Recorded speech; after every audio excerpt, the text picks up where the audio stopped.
Olá, meus queridos, vamos que vamos. Então, na aula de agora, iremos ver com vocês as principais características dos vírus. E esses vírus, o que eles são? São agentes infecciosos acelulares.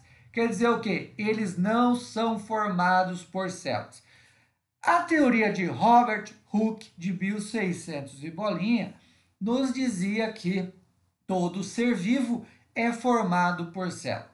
Mas se os vírus não são formados por células, eles não são considerados seres vivos. Então, naquela classificação lá dos domínios, arqueia, bactéria, eucária, onde nós encontramos lá os fungos, as bactérias, os protozoários, os vermes, os animais, as plantas que são classificados, nós não encontramos lá os vírus, certo? Então o vírus não tem reino, o vírus não tem domínio. Por quê? Porque ele não é formado por célula. Então alguns autores nos dizem que vírus não é ser vivo e outros autores dizem que os vírus são seres vivos porque apresentam determinadas características semelhantes dos seres vivos. Mas eles não são formados por células.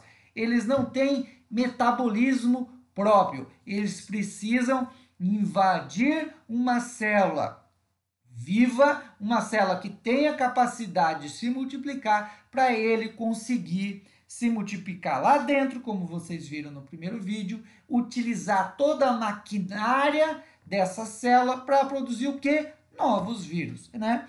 Então, esses vírus, vamos ver a definição aqui, uma definição bem interessante. Os vírus são agentes infecciosos, né? Acelulares, que fora das células hospedeiras, quer dizer, fora de uma célula, são inertes. Quer dizer, eles não fazem absolutamente nada. Eles ficam lá como se fosse um cristalzinho jogado ao vento. Eles não têm metabolismo próprio. Claro, eles não têm organelas, eles não têm estrutura celular nenhuma. Então, eles não têm metabolismo próprio.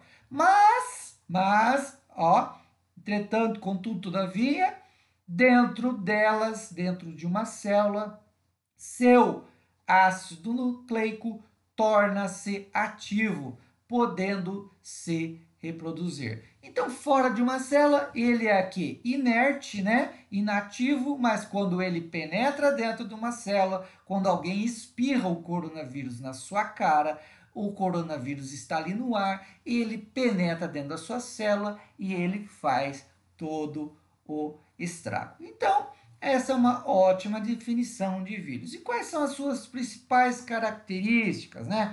Eles possuem um envoltório proteico, né? Uma capa proteica que protege o material genético denominado capsídeo. Então, tem uma capa muito simples, formada de proteína, que envolve seu material genético, tá?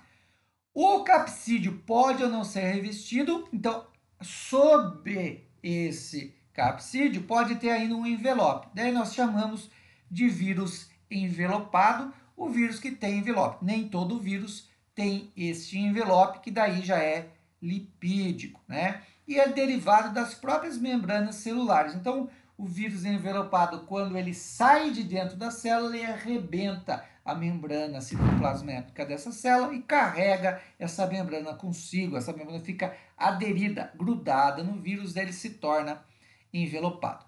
E aqui, possui um único tipo de ácido nucleico, de material genético, DNA ou RNA. DNA ou RNA. Ah, mas tem um vírus chamado citomegalovírus que tem os dois. Sim, é verdade, não é fake news.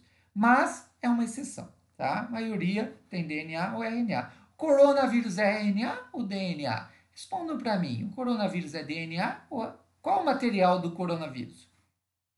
Existem vírus com DNA de fita dupla, fita simples, as características do tipo de DNA do vírus que a gente vai ver quando entrar em multiplicação viral. Eles são parasitas intracelulares obrigatórios. Quer dizer o quê?